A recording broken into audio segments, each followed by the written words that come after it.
Welcome back to Picking Winners. I am Tony. That is Nate. We hope you guys all had a great Thanksgiving, Black Friday, watched lots of football, long, relaxing weekend, all the above. It is now week 13, and we've got picks in this one. Best bets. We'll toss out some props, some future bets along the way. But before we get started, Nate, how we doing?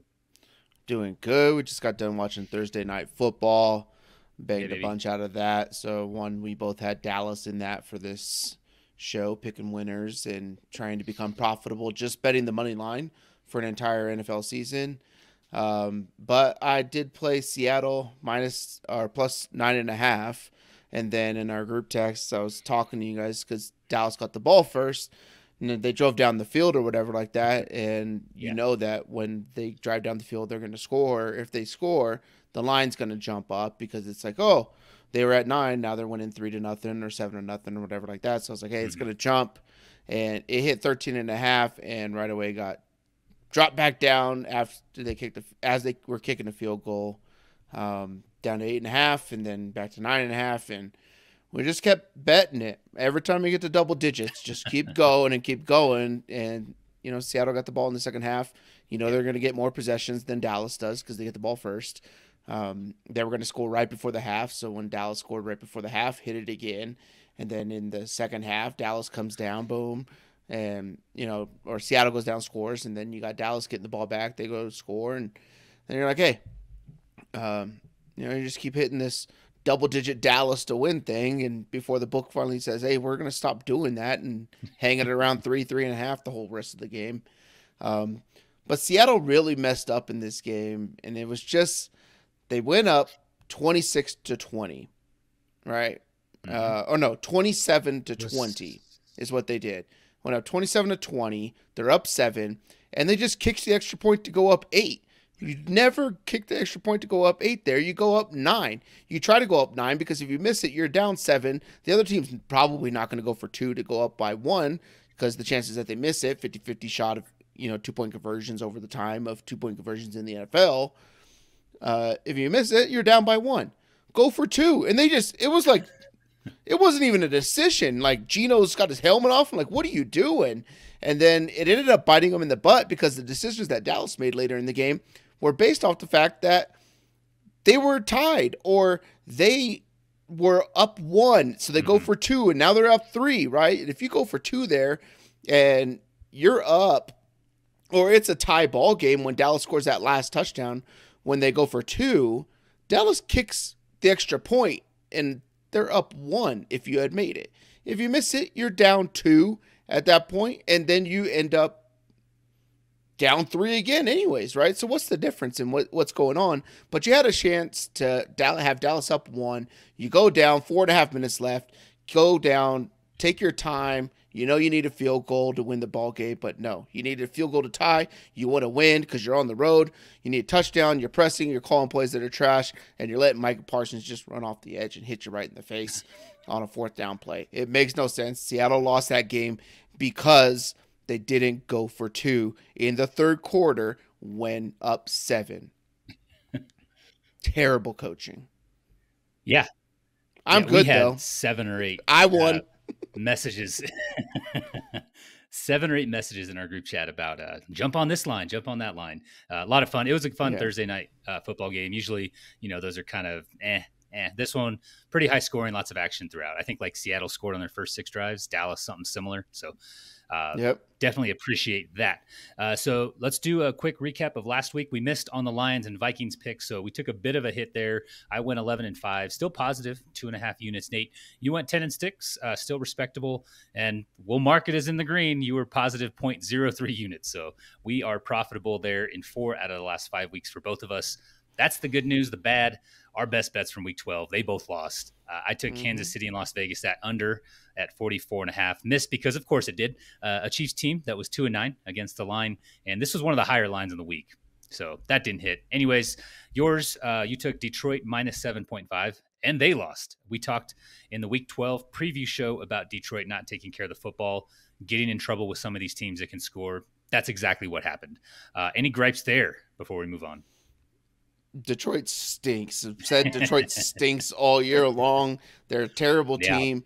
But what was interesting was the way that Green Bay came out, and they just came out slinging the ball, right? And they were aggressive, and they took it to the opponent rather than trying to, slowly get down the field, mix this and that, and then maybe punt. No, they were aggressive the entire game, and that was kind of fun to see out of that team. Hopefully they can continue it because it makes it more entertaining for us as viewers of the NFL's product, because the NFL product is not good, Tony. It is struggling right now. Quarterback play is terrible. There's maybe 5 quarterbacks that you would want your team to have in this league right now, and it stinks. Like, the scoring is way down, but a lot of it is just terrible quarterback play all over the place. I mean, you just go down the line when you're, whoever you are, go in the standings of whatever app you use and look at the teams and who's playing quarterback for them right now. It sucks. And I'm kind of intrigued to kind of do some math stuff on it, because I think a lot of it just has to do with forcing guys into the starting roles, as rookies, and hey, you got to perform now, this, that, the other, right? Based off of what Seattle did with the Russell Wilson contract. And they kind of showed the league, hey, this is what you do it. Now everybody's trying to do it, but the teams who stink are trying to do it still, get franchise quarterbacks when they have nobody to block or nobody to catch or nobody to defend, right? So the product on the field isn't all that great outside of just a handful of teams. And I think we're going to see that when we go through these picking winners today. Yeah, it makes it difficult to pick a lot of these matchups on a week-to-week basis. All right, moving on to our Week 13 picks. We're recording this again on Thursday, November 30th, after the Thursday night game. Nate mentioned both of us had Dallas. They did get the W, so we're starting off the week 1-0. Good job on us. One final thing, these lines are from FanDuel. We took them down around 6 o'clock this evening. So we'll go ahead and start with the Sunday early games. First one is Indy at Tennessee. Indy's favored by 1.5. Over-unders at 42.5. Nate, what you got? It's wild. Indianapolis started this season without Jonathan Taylor for like the first 4 games. Anthony Richardson was supposed to be, this, that, the other. Comes in, looks flashy, but can't finish a game, and then finally goes on season-ending IR. And you just kind of think that Indianapolis is dead. But if you listen to Jonathan Taylor when he came back, and as they hit their bye week, he was like, this is like the perfect time for us to have our bye. And he kind of had this little smirk on him in his post-game interview. And you look at the rest of the Indianapolis Colts schedule, it's very winnable. They're likely to end up making the playoffs. Like, they can legitimately make the playoffs this year, and they're going to go into Tennessee and beat the crap out of this team. I wouldn't be surprised if you end up seeing like a Ryan Tannehill somewhere in this game come back in and play, because Vrabel's kind of lost it as a coach. I think that he's not doing as well. Let's just say that. And he's going to need to have something that saves a little bit of face in order to come back for another year. But I'll take Indianapolis to get a win on the road at Tennessee, even without Jonathan Taylor. And there's really there's been no reporting that he even got surgery. It was just like they said he's going to get it on Wednesday. There's no reporting after Wednesday. It's just like, okay. Like, there's fantasy managers out there who are trying to put this guy in an IR spot so they can save a roster spot and hopefully have him for the playoffs. Like, people got moves to make. Update the stuff. Let people know. We'll probably get that here on Friday that he's going to be out, though. So, Jonathan Taylor. I'll take Gardner Minshew over Will Levis any day of the week, and that's really tough to say.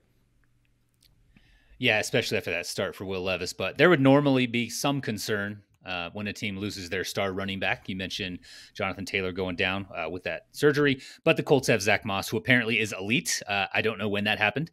May have maybe something to do with Shane Steichen than Moss's ability, but either way, the Colts are 11th in the league in rushing, respectable. The offense is 15th in DVOA, respectable. The defense is 11th, very respectable. And I can't explain it because Minshew doesn't have the peripherals you want to see, but it's working. It's working, and Indy already beat Tennessee once. I believe they can replicate that performance and shut down Derrick Henry again. That's all they have to do, to be honest. So I'm also taking Indy on the road. Can you imagine if Indianapolis makes the playoffs with Gardner Minshew, and maybe they win a game in the playoffs, because the AFC's not all that great, right? They have all the quarterback talent, but they're not all that great. Maybe they win one, sneak one by somehow, and then next year Anthony Richardson comes back and they start 0-3, and everybody's just cheering for Minshew to come into the games. That'd be a pretty wild scene. Yeah, they are in a wild card spot, I do believe. But let's move on to the Chargers at the Patriots. Chargers, road favorites, get 5.5. New England is at home. Over-under here is at 40.5. Low for a Chargers game. What you got? Yeah, I don't think that bookmakers or people betting believe that New England's going to be able to score points. It either feels like New England is going to just Ramondre Stevenson left, Ramondre Stevenson middle, maybe left again to take them off the scent, then Ramondre Stevenson right, and they just kill clock. Or New England's going to be able to put up points because the Chargers don't have a defense either, even though their head coach is defensive-minded. It's weird. I like the over in this game, but I'm going to pick the Chargers to beat New England. I think New England is in full tank mode. We saw them last week when they're playing the New York Giants, and there is no excuse not to be able to move the ball on the New York Giants. I don't care who your quarterback is, who's playing on your team, whether you have 10 guys on the field, 9 guys, let alone 11. And they were so lackadaisical, no desire to score a touchdown at the end of that game. Settle for a longer field goal. I think it was like a 39-yarder or something like that to tie it and go into overtime. And the dude misses it. I don't think that he went out there with the mindset or the direction to make that kick. New England, I believe, is tanking hardcore, and they're trying to battle out, Carolina or even Arizona for that last place in the NFL and get the number 1 overall pick, have Caleb Williams, and maybe Bill Belichick rumors of him going away are false as he gets a decent quarterback into whatever they got. Maybe they bring back McDaniels to be the offensive coordinator or something like that. But I think the Chargers beat this team, but I think there's going to be a lot of points in it. And I think we'll be able to figure it out very soon if this is going to be like an under game or it's going to be a complete over. So first possession or two for sure. Keep my eyes on the group chat there. Patriots, they continue to slide 27th now in offensive efficiency, 31st in special teams. Very, very uncharacteristic of a Belichick team, which tells me this is not a team we can expect to get back up after getting knocked down repeatedly. That might have something to do with kind of what you were leading on with it. Maybe they're tanking and we just don't know it yet. Chargers defense isn't particularly good. They're bad, in fact, but New England has shown us nothing on offense. So I am taking LA. Their backs are kind of against the wall. They need a win. We've seen them in this position before this season. They were 0-3. They got the win, I think, on the road in Minnesota. But I think this is a good spot for them to get a bounce back win against a team that, for all intents and purposes, probably tanking, honestly. So I've also got the Chargers in this one. Next matchup, Detroit at New Orleans. Lions are favored by 4.5, over unders at 46.5. What are we doing with this one? One, said it already. I don't think that the Detroit Lions are any good at football. They're not a good team. They're not a contender. They may win their division, but they're not good. They're going to get smoked first round of the playoffs. The New Orleans Saints, though, are even worse because they're able to move the ball down the field 4 yards at a time. That's what Derek Carr does. 4 yard out, 4 yard in, 4 yard out, 4 yard in, and then dump off to Kamara 4 yards down the field. And that's all they do. And then they get in the red zone and they kick field goals because they can't punch it in. This team is in the red zone. It feels like every single drive, and all they do is not score touchdowns. Like, it's the wildest thing to watch every single Sunday when you got Kamara on your fantasy teams, or you got Olave, or you're, doing some crazy stuff with Shaheed and you're just trying to get a bomb. But they don't put it in the end zone, and that's why I'm going to pick Detroit to win here. I think that the 4.5 is way too much for Detroit to get against New Orleans. That's fair. The Superdome is a pretty hostile place to play. Team's not good, but I'll take the New Orleans defense to be better than the Detroit offense and Detroit to squeak out a win. Okay. No Mike Thomas for the Saints. Chris Olave still in the concussion protocol, I believe. Didn't check today, but that's how it was yesterday. So his status is uncertain. Rashid Shaheed was a DNP. I'm not sure if he's playing with that thigh injury. So lots of talent, lots of pass catchers out for the Saints. What that means, two things, Nate. One, I also have Detroit winning this game. And B, Taysom Hill's package is going to be massive. Despite that, I am taking the Lions on the road. I really like that you brought that into the podcast. So for the listener, we were chatting at work over the whatever Microsoft Teams chat or whatever like that because we work in different buildings. And Tony does that. Hey, one, this, be this. Like, wait a minute, it threw me off guard, but I really respect it. But we're gonna get a Jamal Williams like revenge game here, where like it's just Taysom Hill and Jamal Williams running, read options all day. Yeah, some Wildcat action or something. Yeah, Jamal Williams revenge game after he has 65 yards in the entire season. Jesus, not gonna happen. Not gonna pencil that one in. All right, next one, Atlanta at the Jets. The Falcons road favorites, 1.5 over-unders at 34. What you got? Oh my God, the Jets. Why do I keep doing this to myself, Tony? I don't know. Desmond, I don't care who's playing quarterback for the Jets. I don't know how any of these offenses scored points in the game. So we got to find the defense and the special teams that'll score points. So in my brain, Desmond Ridder, and this is not my brain, this is legitimately if you watch this dude play, he snaps the ball and then looks at the receiver he's going to throw to until the dude is open. And if he's not open, he panic throws it to the receiver, hoping that he gets open. And those turn into interceptions. He stares down one receiver. He doesn't go through progressions. He started to take off running a little bit, but I don't think he's going to be able to do that against the Jets. I think the Jets score a defensive touchdown in this game, and they end up winning something like 13-3, 13-6, or something like that. It's a field possession. How do you say that? Field position game. And the Jets have one of the better punters. He's got tons of reps, so he's in form. And I think that's what ends up winning this game. Jets defensive or special teams touchdown. I think it's going to be a defensive one fairly early in the game. And I think that's going to be it for the Atlanta Falcons. I don't see how either team scores an offensive touchdown in this game. It's gross. And this is definitely going to be the one game probably – the one game – in this like early slate that I'm glued on. Like it's just glued on full out on the TV, and then I'll, quad box a smaller computer monitor in front of me to watch the other games. Don't do that to yourself. No, I have to. And put some respect on the AFC South leading Falcons, okay? Jesus Christ. That's where we're at, man. Any team with Tim Boyle under center doesn't deserve to win. You might be able to say the same about Ridder, but they have gotten a few wins with him this season. Jets do have a great defense, but everything on offense is going to be limited. All ceilings capped, like Hobbit ceiling height is what we're talking about here. Run game with Breece Hall, that's fine. Garrett, Wilson, Lazard, all those ceilings are capped. Floors aren't even there. Jets have topped 12 points just 2 times in the last 5 weeks. So Atlanta does not have to do much on offense here. They're going to limit what Desmond Ridder can do, and I think they'll just run the ball. I think it's going to be a game of field position. It's going to probably hit the under, even though this thing's at 34 already. But I am on the other side.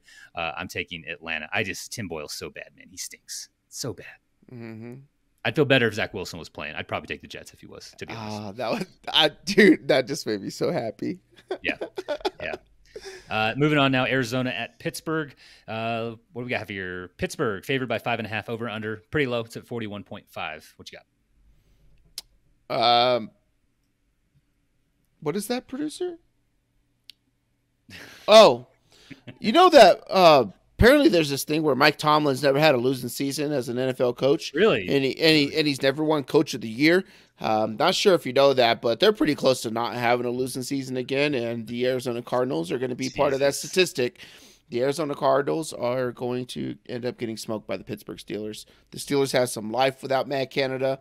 They had over 400 yards for like the first time in, I don't know, 3 decades or something like that. Yeah. Ever since Matt Canada was there. Even with Big Ben, they never had 400 yards. That's kind of wild. I get he was limited mobility-wise or whatever, but they still had dudes. They did. It'll be interesting to see if Deontay Johnson wants to be a part of the team on the offensive end and actually block defensive backs while they're running the ball. Actually, like at least move a couple steps forward when it's a run play and not a pass, and then actually try to get the ball or tackle the person who picks up the football and runs the other direction as you turned it over. I think Deontay Johnson, for what it is worth, he's on his way out of Pittsburgh. This is what Could be. Pittsburgh does: is they build up a receiver and they trade him away. They build up a receiver and they trade him away. It doesn't matter who you are, and they're always the best receivers in the league at the time, right? But he is a year gone. Like, they shouldn't have kept him going into this year, because now his value is going to be a lot lower, I guess you would say, to be able to be dealt. But they just let guys go, and that's what they do. And they have George Pickens to fill the role that they need, and they're going to use George Pickens in this game. They're going to beat up on the Arizona Cardinals at home. A little renegade action when Kyler runs around one time. We're in the middle of the third quarter. Maybe it's a 3-point game or something like that. Next thing you know, everybody's singing renegade. You got terrible towels going around, strip sack, fumble, pick it up for a touchdown. TJ Watt, Pittsburgh wins and gets the cover. Cardinals are coming off an absolute beating from the Rams. And over the last 2 weeks, they haven't been anything but ineffective. Steelers are 13th in offensive efficiency. Defense has been solid too. They're 7th in that same metric. I think they placed out defense in this one. Last week, you mentioned it, they outgained their opponent, which is wild, got over 400 yards. First time this season, I want to say. But they should be able to find their spots against a suspect Cardinals defense. They're 30th in efficiency, and I think Pittsburgh does get the win here. I have Pitt. They're going to be 8-4 after this win. That's nuts. This Pittsburgh team is going to be 8-4. You heard that right. It's crazy. All right, next game, Miami at Washington. The Dolphins are favored by 9.5, over unders high. I think this is the highest one of the week at 49.5. What you got? Every week I talk about how there's one big favorite that has, the most likely to lose or something like that. Well, apparently out there in the world of, handicapping or gambling or whatever you want to call it, a lot of people are concerned about this Miami Dolphins team going to Washington because they play on grass in Washington, and it's winter weather in Washington, and it's going to be a little bit sloppy here and there. There's a bunch of precipitation that left us, and it's going over that way. But what people also don't factor in is that Miami is faster than Washington. They're better than Washington. And if Miami slows down, that means Washington slows down also. Correct. It's not like it only happens for one team. So the Miami Dolphins are going to beat the crap out of the Washington Commanders. We're going to get that big passing total out of Sam Howell once again. I have not looked at his player prop. I should have looked at that before for attempts. But Sam Howell's going to throw the ball, I don't know, maybe 43 times in this game. So if it's below 42.5, bang it. I don't know. Don't do that. That's dumb. Like, it needs to be like 29, 32, 33, somewhere around there. If it's like 33, 34, I'd probably still go for it. But, Miami. I'll take them to win on the road. 38.5 is the line for pass attempts. That, how crazy that is. That it's like, so high. You're just gonna, here's the line, and you kind of want to bet it still. He'll probably throw 40 times, but Commanders have given up the most passing yards in the NFL this season. They're dead last. They're not a good stat when you're up against a team like Miami. It is supposed to be a little sloppy, but this Dolphins team, unlike years past or other teams who run an offense like theirs, they run the ball very well. So I don't have any concern there. And as Nate said, the Commodes also have to play in the same conditions. Not going to waste any more time here. I have the Dolphins as well. Moving on to the last of the early Sunday games, we got Denver at Houston. Texans are favored at home by 3.5, over under second highest on the week. Looks like it's tied with the Philly line at 47.5. What you got? Denver's on a run. They've won 5 in a row. They're playing really well. Yeah. But they're not playing really well on offense. They're doing things. It looks okay, but they're not scoring touchdowns like they should be scoring touchdowns with the amount of possessions they have. A bunch of their scores are coming off of turnovers. They've been a turnover machine. I mean, multiple turnovers a game, winning the turnover margin by multiple turnovers every single week, which is cool. Russ isn't turning the ball over. They're not fumbling. That's how you win ball games, right? But you can't continue to just keep winning turnover battles by 2, 3, 4 every single week and winning one-score games. And that's what Denver's doing right now. I don't think that gets the job done in Houston. I'll take Houston to beat the Denver Broncos. This one's intriguing to me too, because I do like what Denver's got going on. They were my pick to win the AFC West this year. obviously didn't work out, but took some time to get it under their belt. But Yeah. I'll take Houston to win at home. I mean, you're not going to complain about 5 wins in a row. That is impressive with the way that team started. For this matchup, offensively and defensively, on the season, the Texans are better than the Broncos. Tank Dell, Nico Collins, Dalton Schultz, they all get me a lot more hot and bothered than what Denver's fielding. I do like Cortland Sutton. This game, though, it is in Houston. I feel like it's fairly neutral outside of where it's being played. And for that reason, I'm giving the edge to the Texans this week. I'm also on the Houston side. You know how crazy that sounds, Tony? What's that? And you just said Tank Dell, Stud. Nico Collins, Stud. Dalton Schultz, top 5 tight end, Bobby Woods. Those guys get me hot and bothered. But that does more for me than Cortland Sutton, Jerry Jeudy, Javonte Williams, Samaje Perine, Russell Wilson. Like that's just crazy times we're in right now. Would anyone have said that preseason? I still don't want to say it. I mean, we have so many data points now. I think it's a thing. It's going to stay as long as Bobby Slowick stays there. Hell yeah, let's go. Yep. All right, we're moving into the Sunday afternoon games now. First one here is Carolina at Tampa Bay. Tampa Bay's home favorites. They get 5.5 over under. Very low at 36.5. It's the Panthers, so rightfully so. Who you got? There's a stat out there of how teams perform after Frank Reich is fired as their head coach. Currently, teams are 1-0, no matter who's coaching. Could be a broadcaster, former center of a team, a guy who, just lost in sauce. Like, hey, I like football. I'll come in here and head coach a team interim. And Carolina's on the same track. Maybe things are looking up for them going forward as well as they are for the Indianapolis Colts. But that's not going to happen against the Tampa Bay Buccaneers. I don't think Tampa Bay's any good. I also don't think Carolina's any good.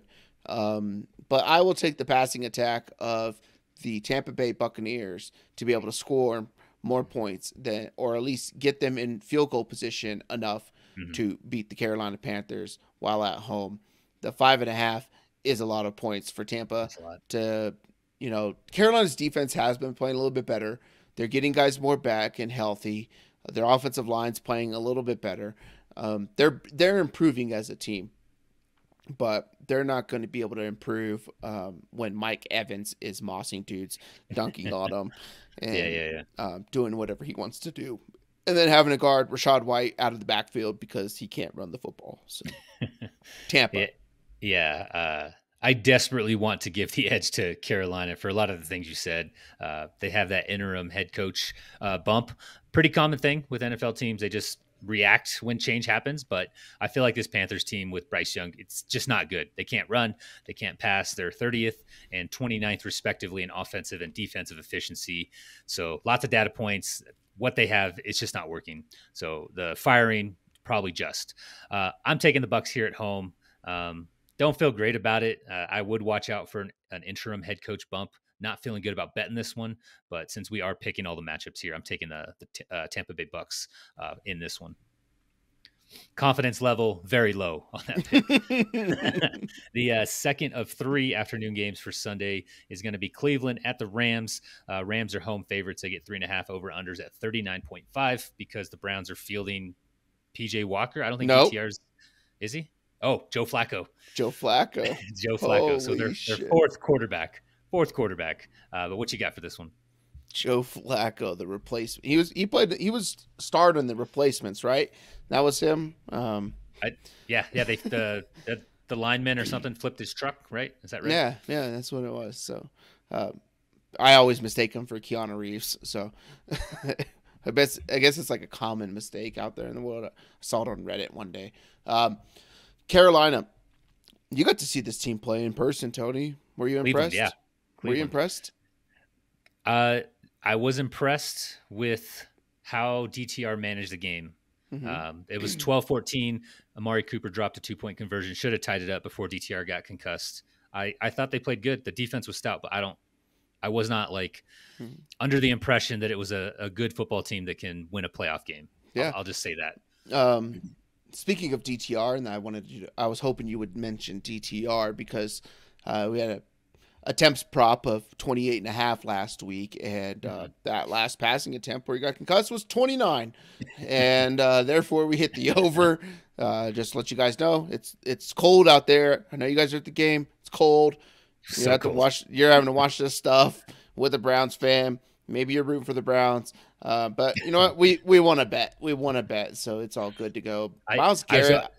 So I was at the game, Denver, Cleveland. The only thing I was rooting for was Hopkins over 1.5 field goals. And we all went nuts because we all took it. And the fans around us were like, what the hell are these guys rooting for the Browns for? It was really funny. Yeah. Myles Garrett being a little banged up concerns me too. But I'll take the Rams. The offense is playing okay. Last week's kind of like weird. Kyron Williams, if you look at what he did against the Rams the first time that they played, they averaged 9 yards a rush. When this is another thing with in-game betting, right? If you understand, if you're watching games and you kind of see what's going on, in the first half, Kyron Williams had, I believe it was 10 rushes for 64 yards, 6.4 yards an attempt, and it wasn't like he broke off like a 55-yarder and was getting stuffed, like some of these other guys like on the Chargers or anything like that.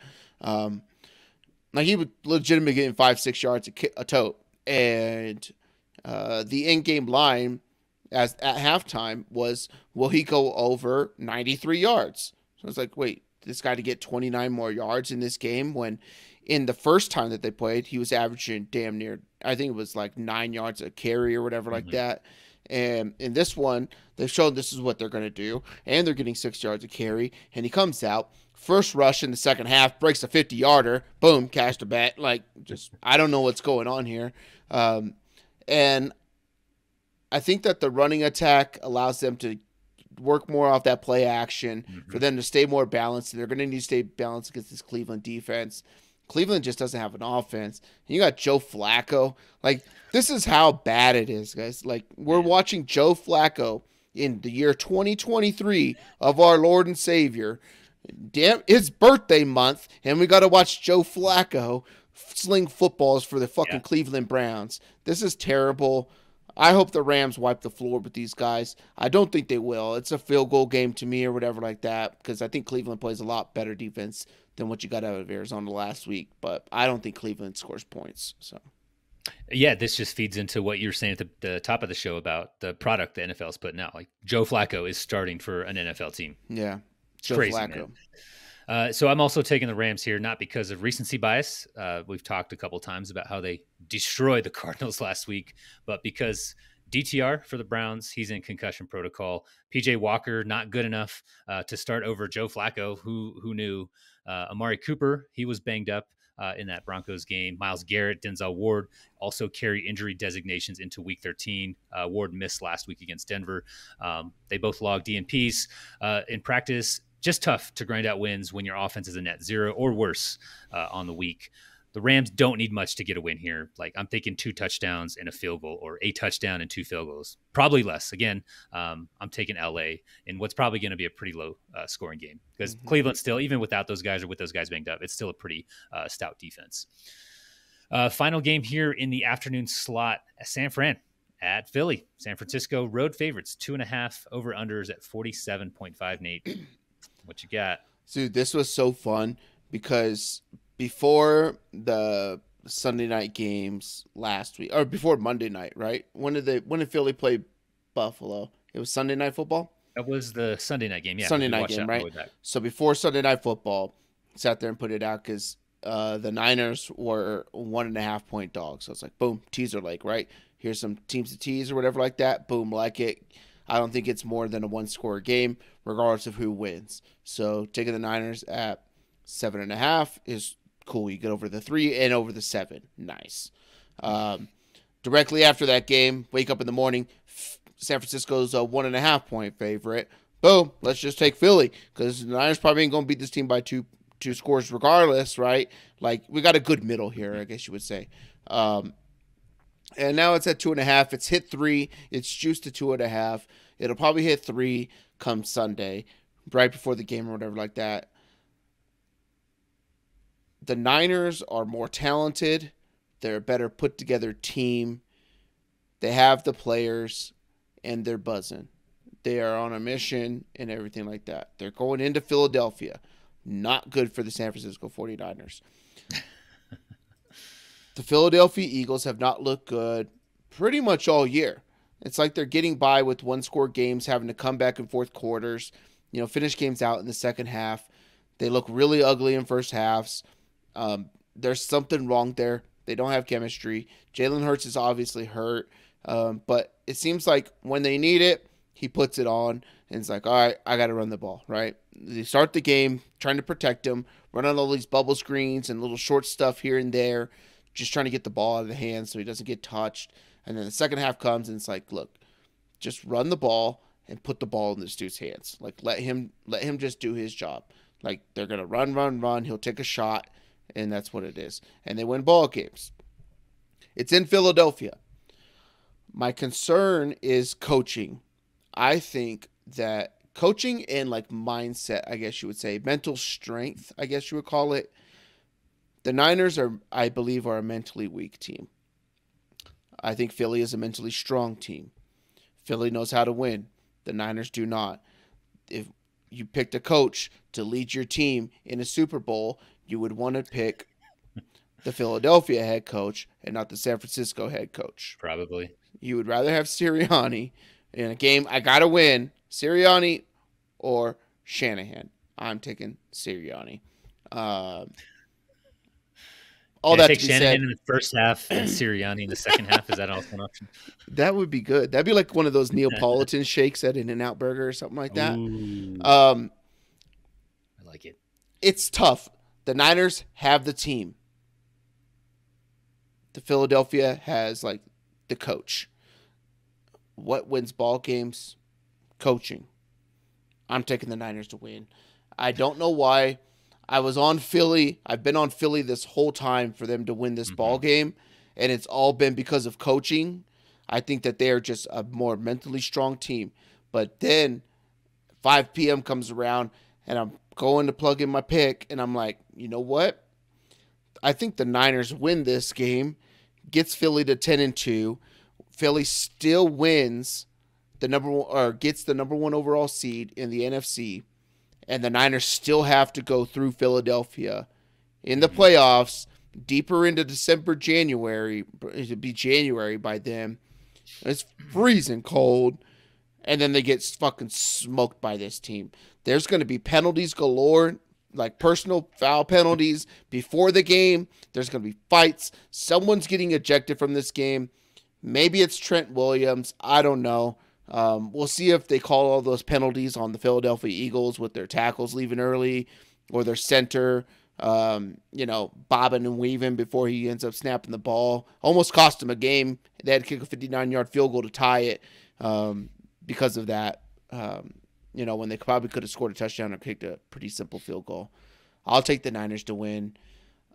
It's just a fun game to watch. Just watch the game, have fun. Don't try to bet, win money, and all this kind of stuff and be the smartest guy in the room. But I'm going to take the Niners to win because I think that plays a better storyline into the rest of the season. We'll get Jalen Hurts to play through the regular season and not take off 2 to 3 weeks at the end of the season like he did last year. Keeps him in contention for the MVP debate. And I think it's pretty cool. I don't know. Niners, I just pick them. A lot of that just to say I pick the Niners. Like, I think Philadelphia has every edge outside of the player pool. Any NFL script writers listening to the show, Nate needs to be looked at for a potential job on the writing staff. Yeah, you sold me. I might change my pick here. But you made a compelling argument for the Eagles, and then you went the other way with it. But kind of weird that the dog here is the 10-1 team that is undefeated at home. Again, you mentioned this one is in Philly. Philadelphia just beat the Chiefs, the Bills, the Cowboys, and the Dolphins all in the past 5 weeks. Really, the only mark on them is their defense. They seem to tighten up, though, when it matters. But the Eagles shut down the run just as good as the Niners. I think those guys are like 1-2 in rushing yards allowed. But I don't know.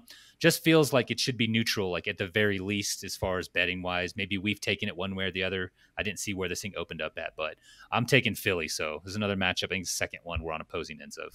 There's heavy money heavy sharp money on the Niners, and it keeps pushing it to 3, and there's like one or two parties that are bringing it back down. So I don't know.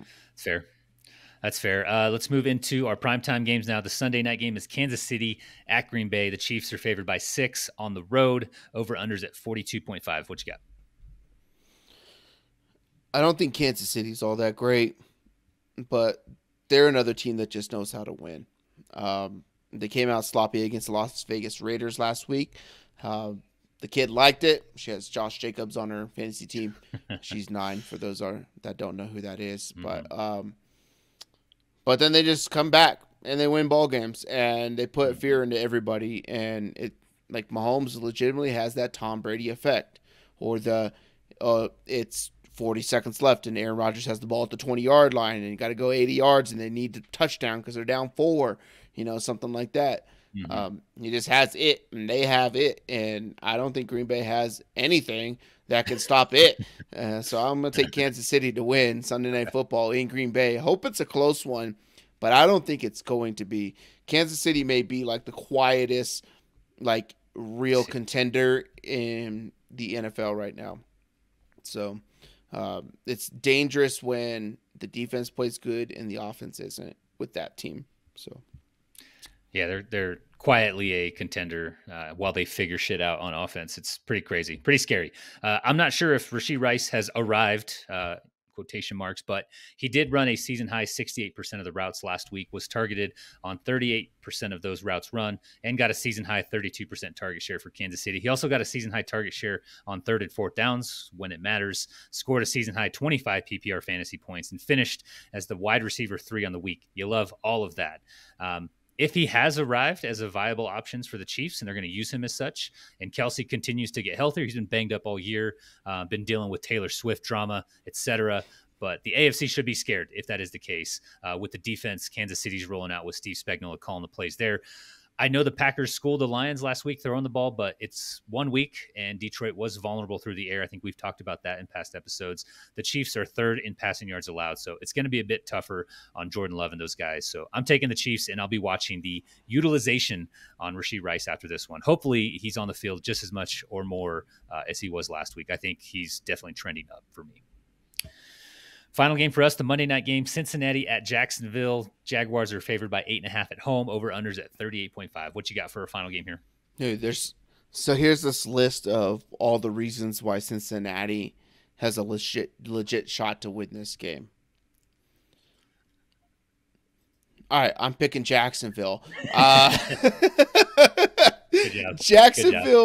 Jacksonville has a legit shot to make a run in this AFC, right?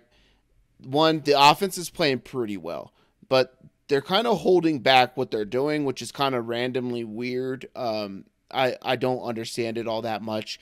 They're not as aggressive as they have been in the past, but they're still putting up a lot of points.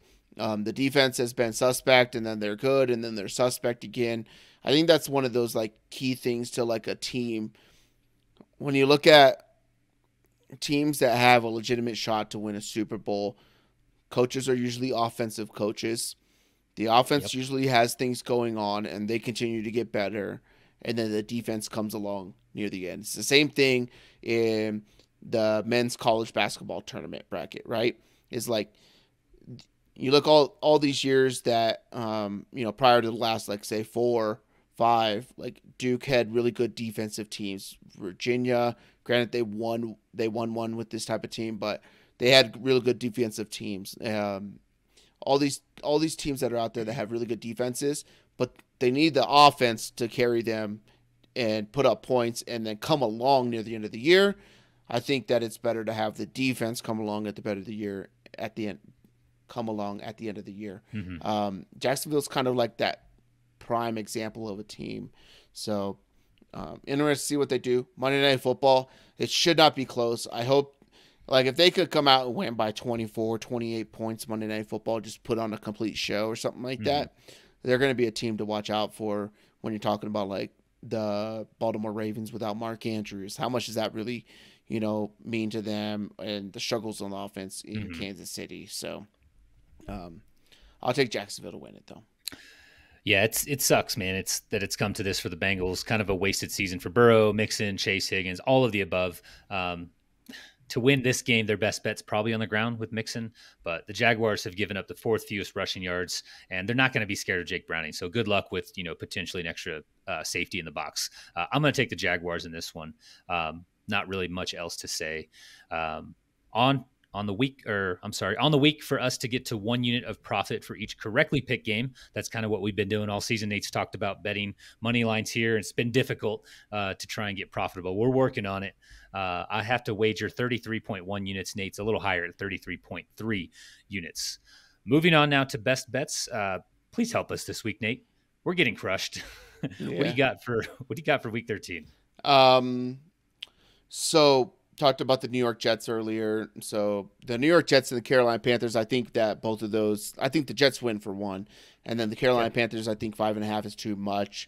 These are in like really good Stanford Wong teaser territory where the 6 gets you over 2 key numbers while the total is tanking. So the Jets Atlanta game has dropped, I think, 2.5 points. It opened at 36.5.